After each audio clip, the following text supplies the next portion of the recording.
왜 나는 자꾸 사람들에게 실망할까요? 처음엔 분명 좋았는데 왜 시간이 지날수록 멀어질까요?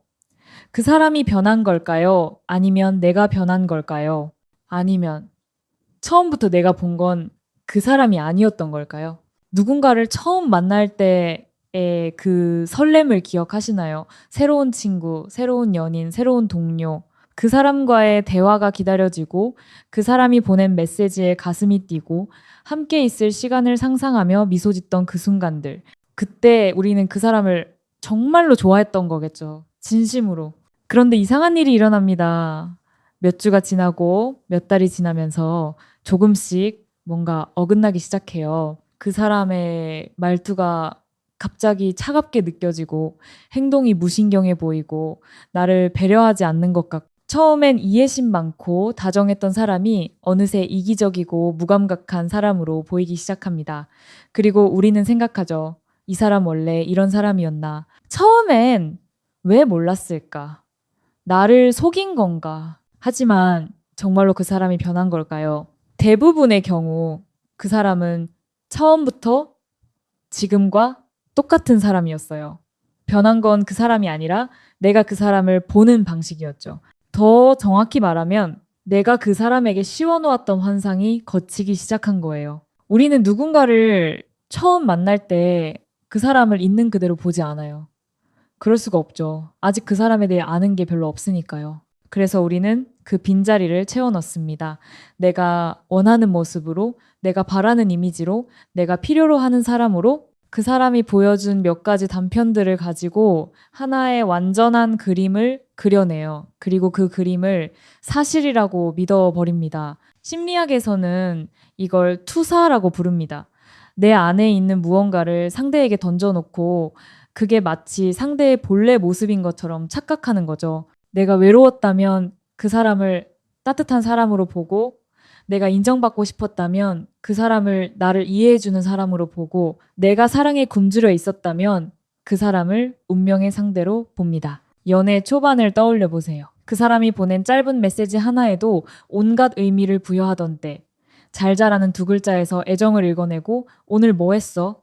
라는 질문에서 나에 대한 관심을 확신하고 이모티콘 하나에서 그 사람의 마음을 해석하던 그 시간들. 그때 우리가 본 건 정말 그 사람의 마음이었을까요? 아니면 내가 보고 싶었던 마음이었을까요? 친구 관계도 마찬가지예요. 새로 사귄 친구와 몇 번 만나서 즐겁게 웃고 이야기를 나누면 우리는 금방 이렇게 생각합니다. 이 사람은 나를 이해해줘. 이 사람과는 통해. 우리는 정말 잘 맞아. 하지만 그건 몇 시간의 대화로 내린 결론이에요. 그 사람의 수십 년 인생 중에서 아주 작은 단면만 본 거죠.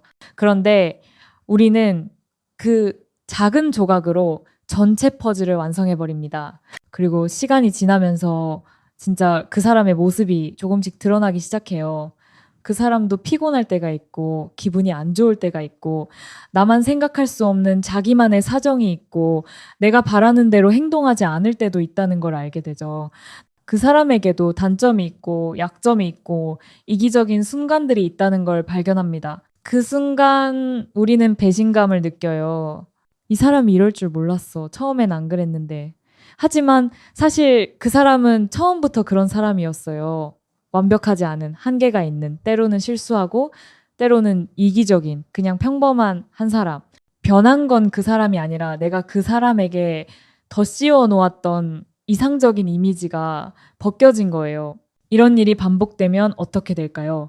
좋아했다가 실망하고, 또 새로운 사람을 만나 좋아했다가 또 실망하고, 이 패턴이 계속되면 우리는 점점 지쳐갑니다. 사람을 믿기가 두려워지고 관계 맺는 것 자체가 무서워지고 결국엔 아예 사람들과 거리를 두기 시작하죠. 사람들은 다 똑같아. 처음엔 다 좋은 척 하다가 나중엔 본색을 드러내지. 이렇게 생각하게 되는 거예요. 하지만 정말 그럴까요? 정말 모든 사람이 나를 실망시키기 위해 존재하는 걸까요? 아니면 내가 처음부터 그들에게 너무 많은 걸 기대했던 건 아닐까요? 직장에서도 이런 일이 일어나요. 새로 들어온 동료가 처음엔 친절하고 능력 있어 보여서 좋은 인상을 받습니다. 같이 일하면 잘 맞을 것 같고 서로 도와가며 좋은 팀워크를 만들 수 있을 것 같아요.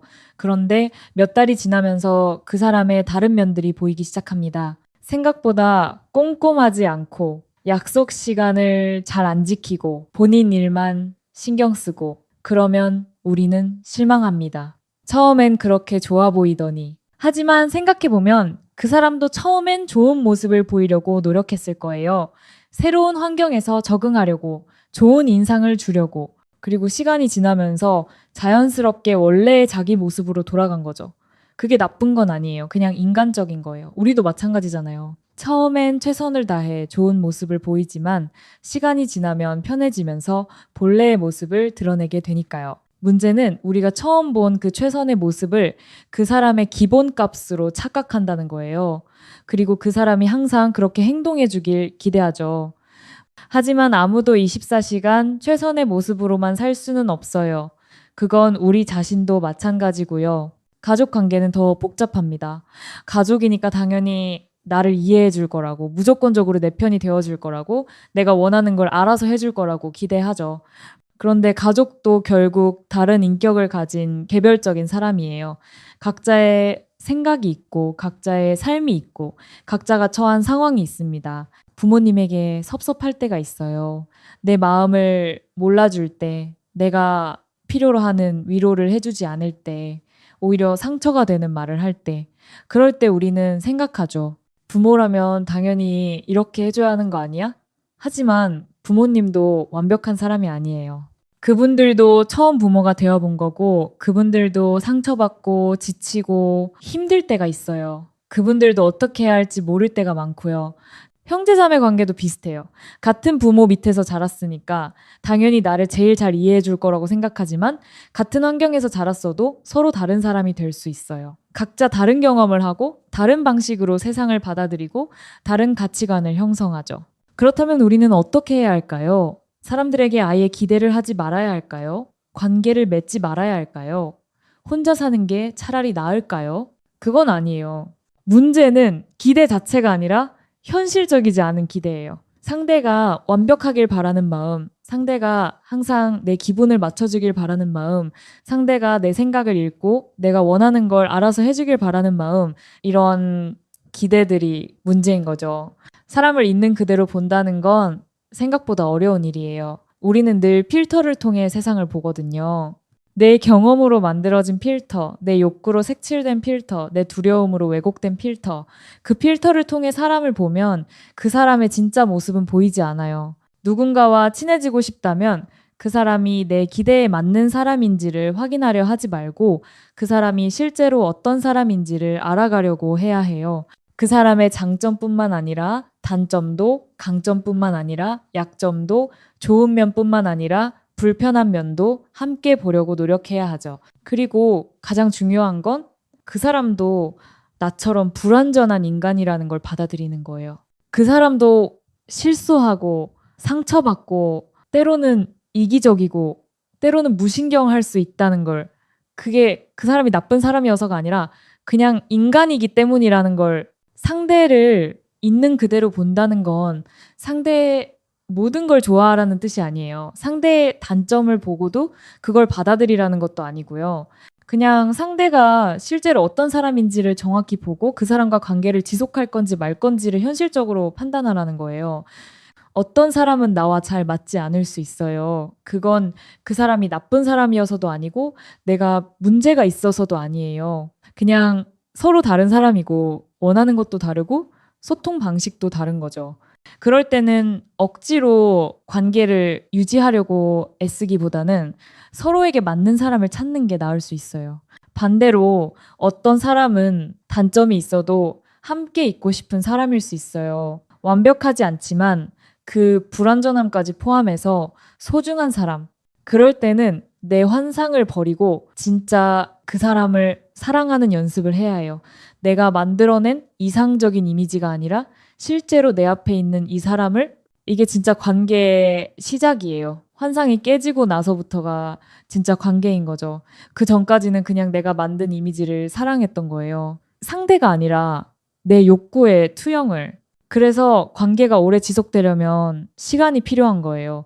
서로의 환상이 깨지는 시간, 서로의 진짜 모습을 보는 시간, 그럼에도 불구하고 함께하기로 선택하는 시간. 그 과정을 거치지 않으면 관계는 늘 표면적일 수밖에 없어요. 자주 실망하고, 자주 서운해하고, 사람들에게서 멀어지는 자신을 발견한다면 한번 돌아봐야 해요. 내가 사람들에게 무엇을 기대하고 있는지, 내가 보고 싶어 하는 건 그 사람의 실제 모습인지 아니면 내가 만들어낸 이미지인지, 그리고 자신에게 물어봐야 해요.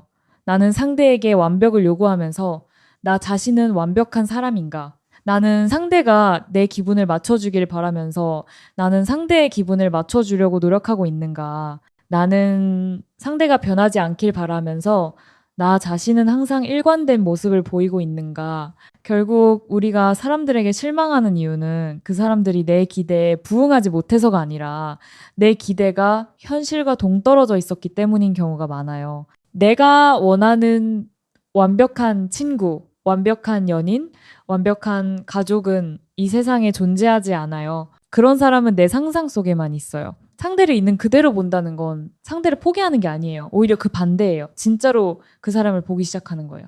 내가 만든 이미지가 아니라 실제로 내 앞에 있는 이 사람을 그 사람의 좋은 면도, 부족한 면도, 모순된 면도, 복잡한 면도 다 포함해서 그렇게 보기 시작하면 관계는 달라져요. 덜 실망하게 되고, 덜 화나게 되고, 덜 서운하게 돼요. 왜냐하면 처음부터 현실적인 기대를 하고 있으니까요.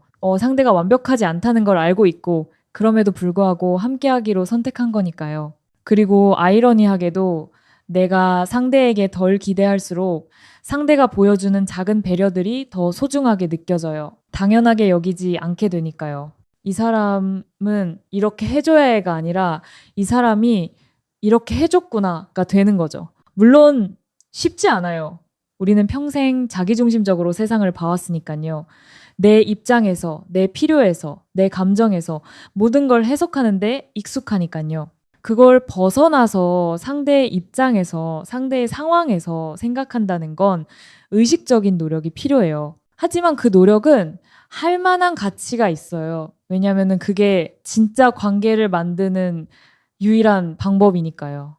환상이 아니라 현실에 기반한, 이상이 아니라 있는 그대로에 기반한 관계, 그런 관계만이 오래 갈 수 있어요.